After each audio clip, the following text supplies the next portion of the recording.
let's look at why Iran has advantages over the escalation ladder, okay? US, Iran.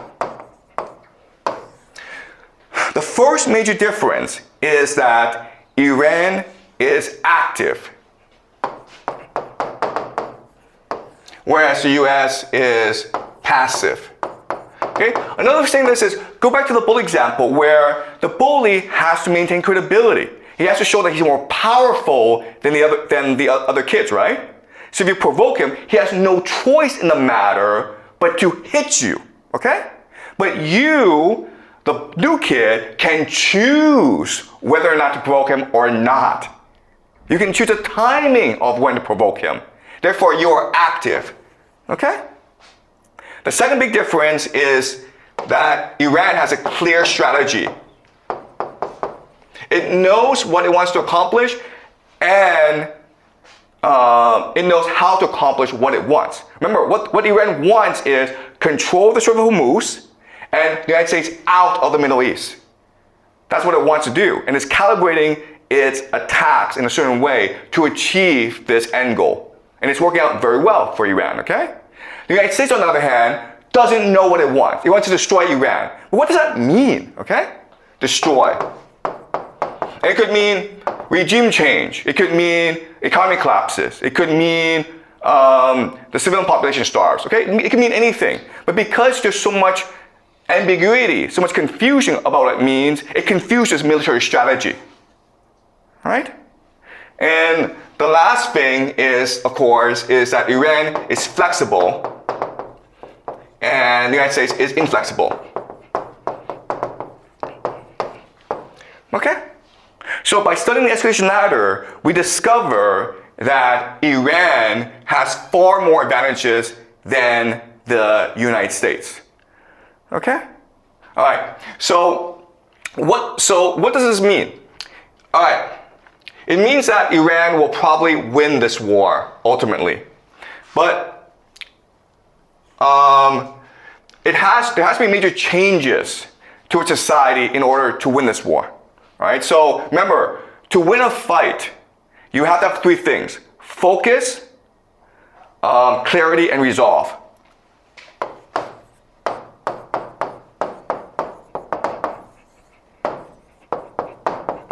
All right. You have to know what your purpose is. You have to know how to achieve it, and you have to be determined to achieve it, okay? So what does this mean for the Middle East? What does it mean for Iran? First thing is focus means unity, meaning that you have to unite your population, which means basically crushing all dissent. We can't argue anymore. We have to unify for a purpose, okay? The second thing, clarity, is to censor people. Censorship. And we're already seeing that in Israel, where you're not allowed to film military strikes. Okay? If a drone comes and attacks Tel Aviv in Israel, you cannot film that and put on social media. Okay? The government will come and arrest you. Same thing in Dubai. You cannot show Dubai being attacked. Okay? So massive censorship going on.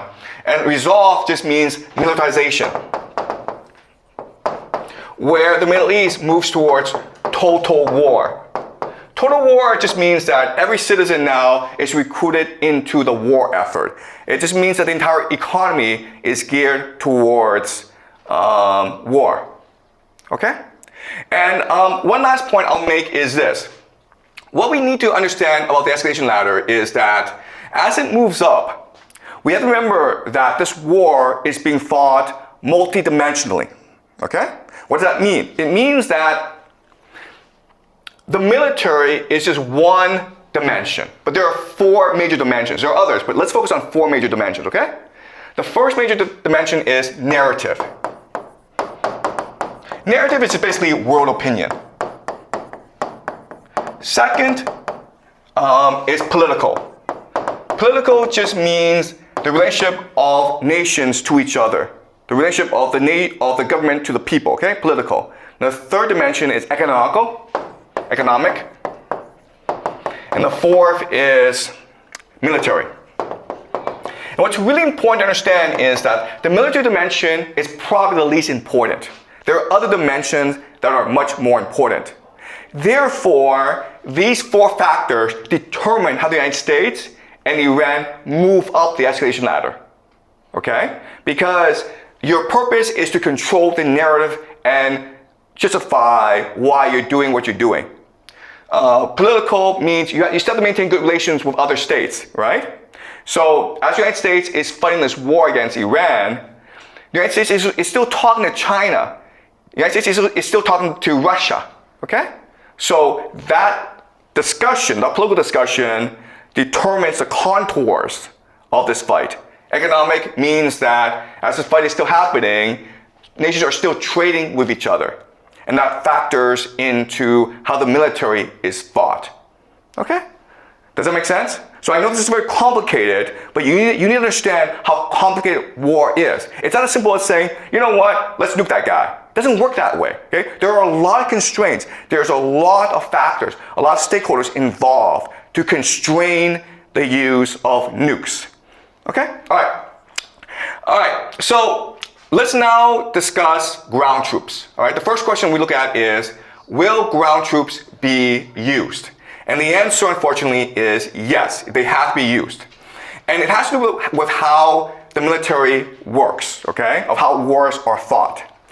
Basically, when you fight a war, you have to have a correct cost pyramid, okay? And the most simple cost pyramid, okay, is this. Infantry, soldiers, okay?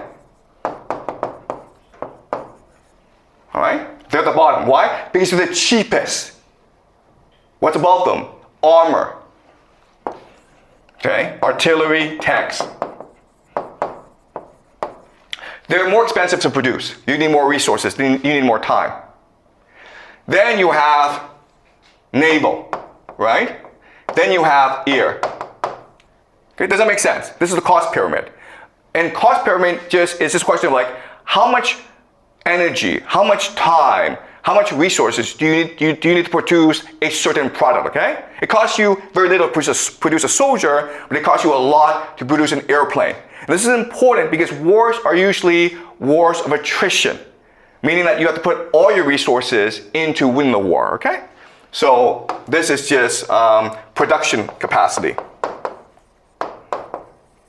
And this is the most standard model that you have of a cost pyramid for a military war. Okay, does it make sense, guys? The problem is that the United States have an inverse pyramid. Okay? Meaning that air is what's dominant, then naval, then armor, then soldiers. You can't fight a war like this. I mean, the moment you choose to fight a war like this, you've lost the war. Because you either take out the country in like 2 days, or you scoot over. Because you cannot replenish your forces. Now, I know this is hard to understand, but 1991, the Persian Gulf War, 2003, the Iraq War, these are not real wars, okay? Because the Americans were so dominant, and Iraq was so weak, that it was basically a video game. All right? It was just these pilots flying around, just bombing everything, okay? It's like guys in tanks just running over the Iraqi army. Those were just video games. But this Iran thing is a real war. And therefore, you cannot fight a war like this. If you want to win this war, the only thing you can do is return to a realistic cost pyramid. You don't have a choice in the matter, right? Because again, your cheapest product are soldiers, right? And your most expensive are airplanes. You cannot afford to lose an airplane in order to save a life of a soldier. Eventually, this cost-benefit analysis will blow up on you, okay? Okay, does that make sense, guys? All right, so if the United States wants to win this war, then it has no choice but to use ground troops, to use soldiers as the main force of its military. Any questions so far? All right. Okay, now the question then is, will the United States use ground troops? I already said that if the United States is to win this war, it has no choice but to use ground troops. But will the United States use ground troops? And a lot is determined by the game theory strategies of the different players, okay? So let's look at the 4 major players in this war.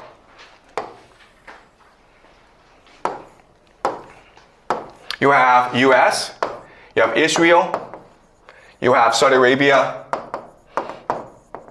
and you have Iran. Okay? All right? So, the United States and Iran, they're pretty easy to understand. What the United States wants to do is destroy Iran.